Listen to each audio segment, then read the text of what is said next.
السلام عليكم ورحمة الله وبركاته.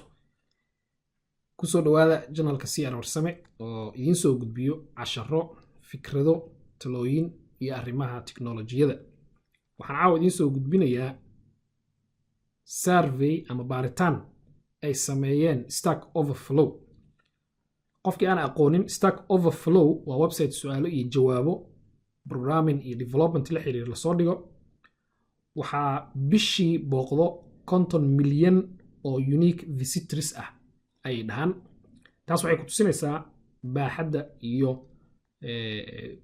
isticmaalka intuu la eg yahay website-ku. baaritaankan ama surveygan sida halkan kaaga muuqanayso qoraalkan waxaa Stack Overflow ay sameeyeen February 2020 sanadkan bishii Febraayo. waxaa ka qayb qaatay ku dhawaad 65,000 oo developers ah. waxay soo baxday jawaabtii maalmo ka hor bishii May dhamaadkeeda ay soo baxday. waxaa developerska ay weydiinayeen su'aalo kala duwan oo ay rabeen inay ku ogaadaan platformska loogu jecel yahay, frameworkska ugu isticmaalka badan, luqadaha loogu jecel yahay ama loogu neceb yahay, lacagaha iyo mushaaraadka ay qaataan developersku, da'da, qowmiyadaha, dalalka, heerka waxbarasho iyo wixii la midka ah. wuu dheer yahay surveygu, wuu badan yahay. qofkii raba inuu akhriyo linkiga waxaan idin dhigayaa descriptionka hadduu aad leedahay videoga, halkaas ayaad ka akhrisan kartaa. waxaan rabaa si kooban waxaa soo jiitay qaybta la xiriirto programming languageska ama luqadaha kombiyuutarka. waxaan rabaa inaan idinla wadaago 3 qodob iyo sida ay surveygii u noqday natiijadiisii. qodob koobaad, luqadaha loogu isticmaalka badan yahay inaan idinla wadaagaan rabaa in tuso. qodobka labaad, luqadaha ay rabaan inay bartaan developersku. luqaduu yaqaanaa, luqadee rabtaa inaad barato ayaa la dhahay. luqadahaas ayaan rabaa inaan idinla wadaago. iyo qodobka saddexaad oo aad ila xiiso badan, luqadaha loogu jecel yahay. waxaan ku hormaraynaa luqadaha loogu isticmaalka badan yahay.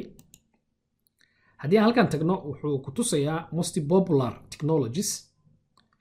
waxaan doortay qaybta luqadaha loogu isticmaalka badan yahay, ama ha noqoto programming language ama scripting language ama markup language. luqadaha loogu isticmaalka badan yahay liiskooda waa kuwan. waxaa ugu horeeya dabcan JavaScript. Stack Overflow waxay leeyihiin sanadkii 8aad oo isku xigo ay kaalinta koobaad JavaScript ay uga jirtaa mar walba oo surveygan la sameeyo. taas waxay ku tusinaysaa luqadda ugu isticmaalka badan inay tahay, oo dabcan dadka Stack Overflow ay survey ka qaaday sida ay sheegeen.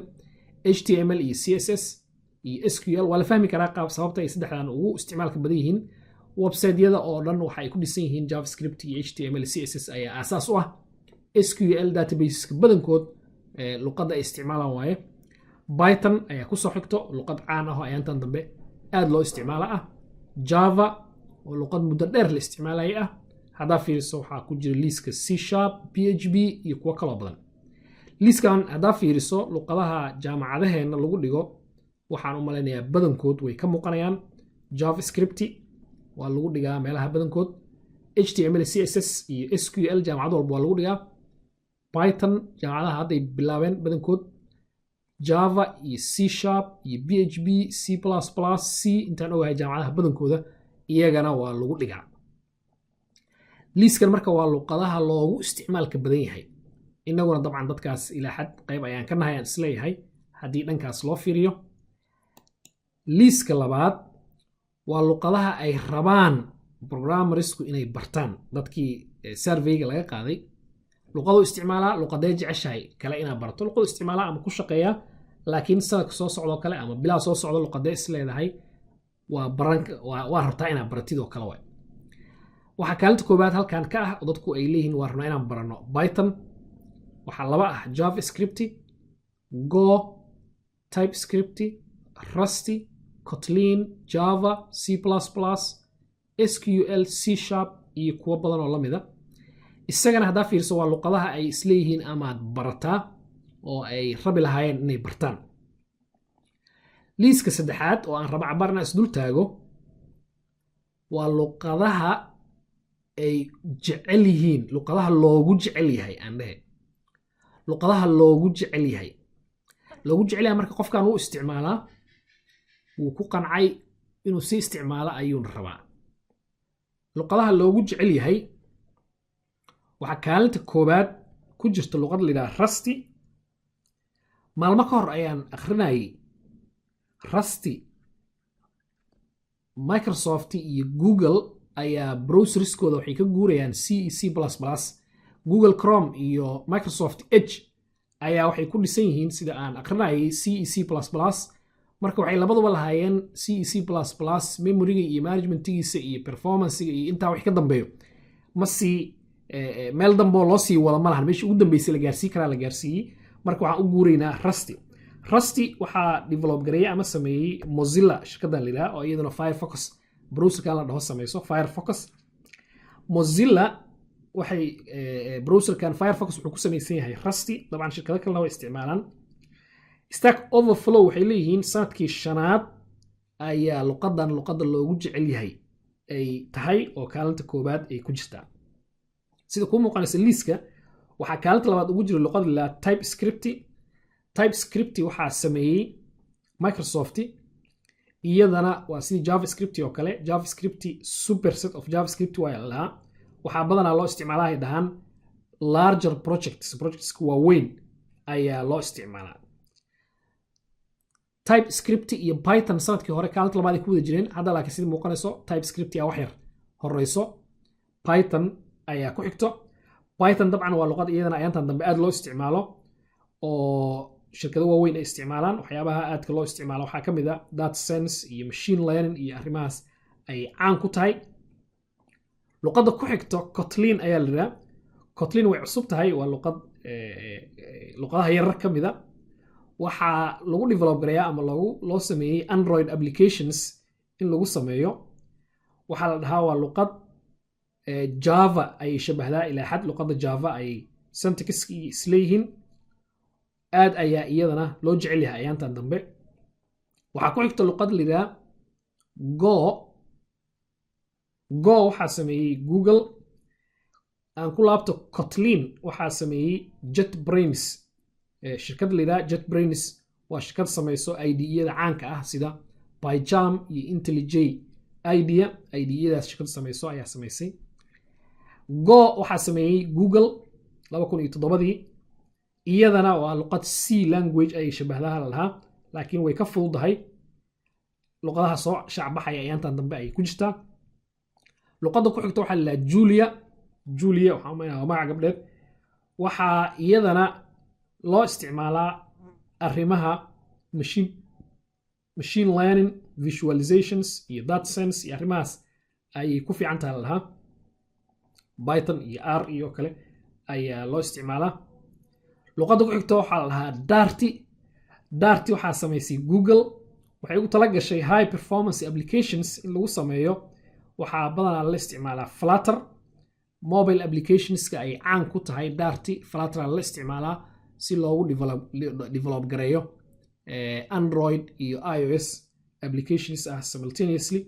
Microsoft GitHub waxa ay leedahay Darty waa luqadda ugu korriimada badan luqadaha way ay leedahay. luqadda ku xigta sida ku muuqanayso waa C# waa luqad Microsoft ay samaysay oo very powerful ah. waxaa lagu sameeyaa Windows applications, website-yada, database applications. sidoo kale waxaa aad loogu sameeyaa development tools, compilers. C iyo C++ iyo Java ayay ku qaab tahay oo halkaas ayaa syntaxka iyo isku qaab yihiin. luqadda ku xigto Swift ayaa la yidhaha. Swift Apple ayaa samaysay 2014. mar walbana marka ka dambeyso aad ay usoo caanbaxaysay. Swift waxaa loogu sameeyaa applicationska iOS iyo mobile applicationska iOS operating system mobile application ama desktop applications ba ahaadaane ayaa lagu sameeyaa. shirkado waaweyn ayaa isticmaalo iyadana. luqad aad loo isticmaalo waaye. luqadda ku xigta dabcan labada luqad ku xigta waxaa marka sheegaya JavaScript iyo SQL aad ayaa u naqaanaa badankeen. iyaguna waa luqadahaas. waxaan rabaa marka inaan isdul taago oo keliya luqadahan haddii aad fiirisid la dhahay waa aada loo jecel yahay. haddaan kor ka soo bilaabo waxaan u malaynayaa Python ayaa ugu dhow.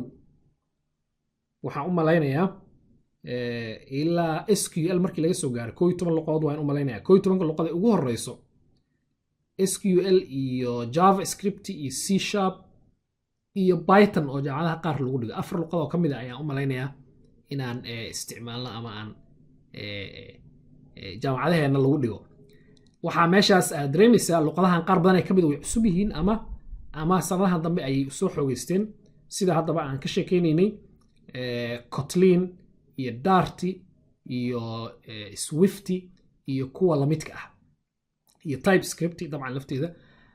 marka waxaan soo jeedin lahaa dabcan mustaqbalka dhow inaan ku talagalno haddaan ahaan lahayn dadkii jaamacadaha ama joogay ama macallimiinta ka ahaa ama haddii aan ahaan lahayn dadkii dhalinyarada ahaa ee baranayay luqadaha cusub inay u daymo la'aanin luqadahan. qaar badan ee kamid ah dabcan internetka laga heli karaa. marka waxaan rabay inaan intaas idinla socodsiiyo.